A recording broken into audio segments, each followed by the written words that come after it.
Hi, my name is Debra R. Richardson of Debra R. Richardson LLC, and I work with accounts payable teams and procurement teams to clean up their vendor data, to clean up their vendor processes so that they can pay the right vendor.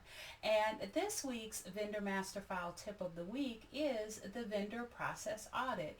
Now, while most of us in accounting and accounts payable are used to audits, it's usually not at the vendor process level. And so here are two ways that the vendor process audit can help you.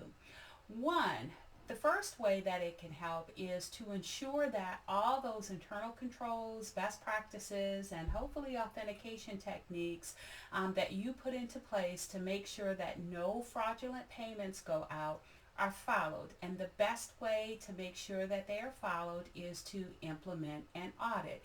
Now, this doesn't have to be a bad thing. It can be as little as 5% per month for each of your vendor master file or vendor maintenance team members, and it's just audited against the process docs. And don't be afraid of that if you are one of those that will be audited, because that is something that you can use. Make sure you're following the processes that you can use as part of your overall performance. So if your audit percentages are high, then that looks good for you on your next performance review. So don't be afraid of it if you are one of the ones being audited. What I do find for some of my clients is that those audits are performed by leadership versus the external auditors. So you can do that within your team. Now, the second way that you can use vendor process audits is when you're training new team members. So utilize these audits after the team member has gone through training.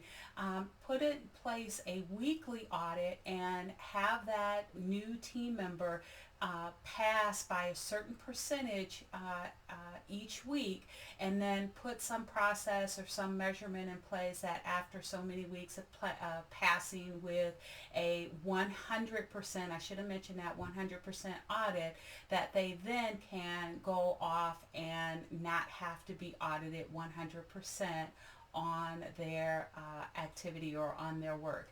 Now, you may think, well, why do I need to do that? We have an approval process in place for vendor changes and adds.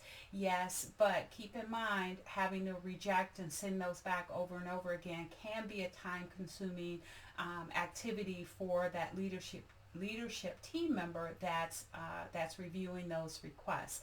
So better have it be audited 100% by the trainer, and then once that new team member passes with a certain percentage on a weekly basis, after 2 weeks, after 3 weeks, then let them go off on their own.